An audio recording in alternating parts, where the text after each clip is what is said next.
नमस्कार, अमोक फूड्समध्ये आपलं स्वागत आहे। आज आपण करणार आहोत मोड आलेल्या मुगाचे कटलेट बनवणार आहोत। त्यासाठी हे 1 कप मोड आलेले मूग घेतले आहेत, हे वाफवून घेतलेले आहेत आणि इथे 4 मीडियम साइजचे बटाटे घेतले आहेत। इथे आलं लसूण मिरची घेतलेली आहे, आलं 1.5 इंच आणि 12 ते 15 लसूण पाकळ्या आणि 4 तिखट मिरच्या घेतल्या।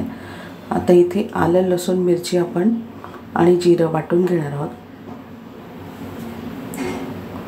या मिरच्या तिखट आहेत।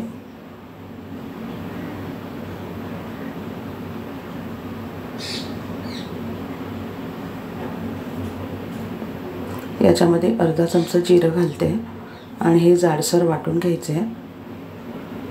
आता याच मिक्सरच्या भांड्यामध्ये आपण शिजवलेले मूग आहेत हे घालून जाडसर वाटून घ्यायचे।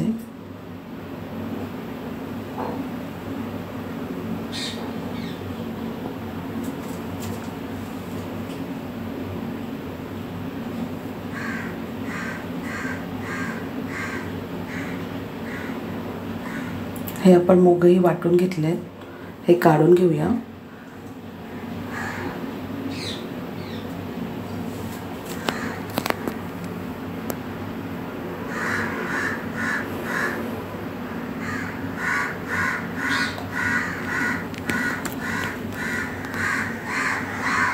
आता याच्यामध्ये उकडलेले बटाटे घातलेत, मीडियम साइजचे बटाटे आहेत आणि मॅशरच्या सहाय्याने हे मी बारीक करून घेते। इथे आपण हे किसून घेतले तरी चालणार आहे। व्यवस्थित बारीक करून घ्यायचे।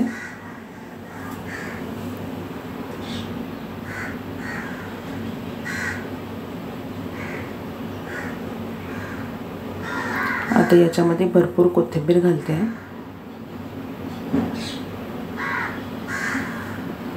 चवीप्रमाणे मीठ घालते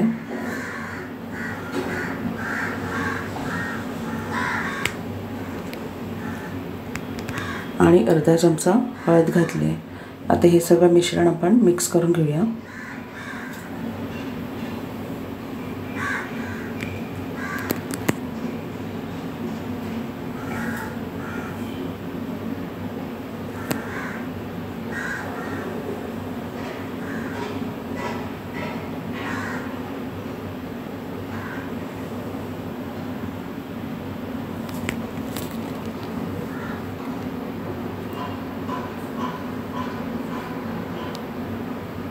आता हे मिश्रण थोडं पातळ वाटते, याचे कटलेट व्यवस्थित होणार नाहीत, म्हणून आता काय करायचे, 1 कप पोहे घेतलेत आणि हे मिक्सरला बारीक करून घेतलेत।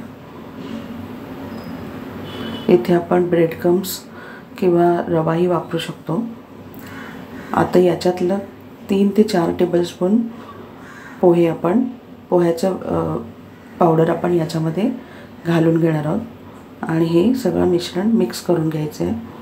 याच्यामुळे काय होईल, हे थोडं घट्ट होईल आणि याचे कटलेट व्यवस्थित आपल्याला बांधता येतील किंवा याचे व्यवस्थित गोळे करता येतील, म्हणून हे मिक्स करून घ्यायचे। इथे आपण ब्रेड क्रम्सही वापरू शकतो। तर आता हे मिक्स झालेलं आहे। आपण 10 मिनिटं बाजूला ठेवून याचे पुन्हा कटलेट करायला घेणार आहोत। अशा प्रकारे हे चांगलं व्यवस्थित घट्ट झालेलं आहे। 10 मिनिटं आपण हे बाजूला ठेवूया।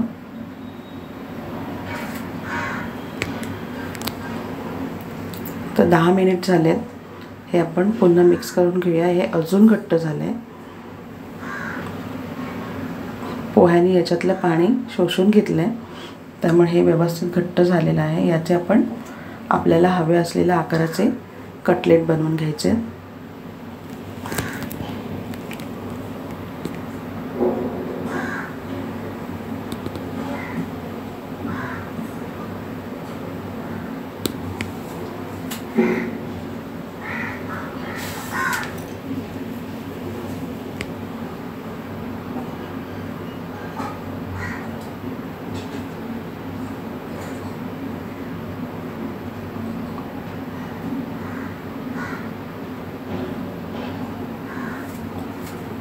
अशा प्रकारे सगळे कटलेट तयार करून घ्यायचे।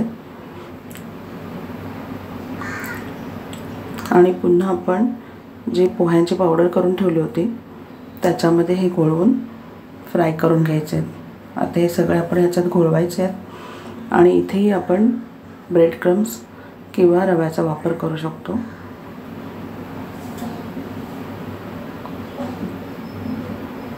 अशा प्रकारे सगळीकडे व्यवस्थित पोह्यांची पावडर लावून घ्यायची आहे आणि फ्राईंग पॅनवर तेल गरम करायला ठेवलेलं आहे, याच्यामध्ये आपण हे शॅलो फ्राय करून घ्यायचे आहे।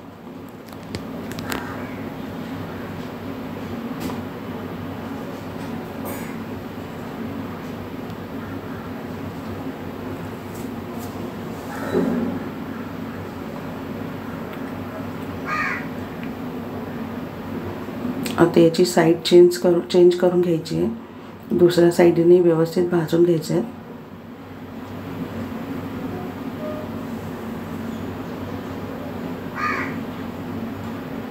असं सारखं पलटून दोन्ही साईडने व्यवस्थित हे कटलेट भाजून घ्यायचे आहेत।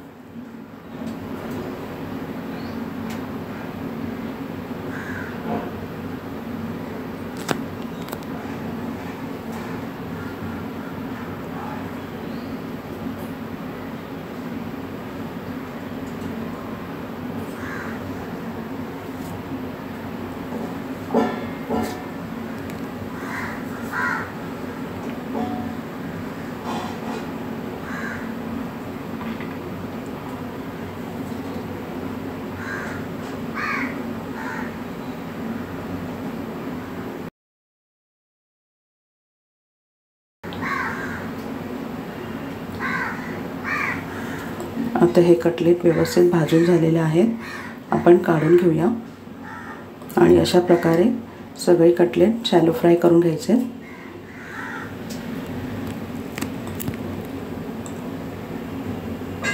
आपण याचं प्लेटिंग करूया। ते छान असे मोड आलेले मुगाचे कटलेट तयार आहेत, छान पौष्टिक कटलेट झालेले आहेत। तुम्ही नक्की करून बघा।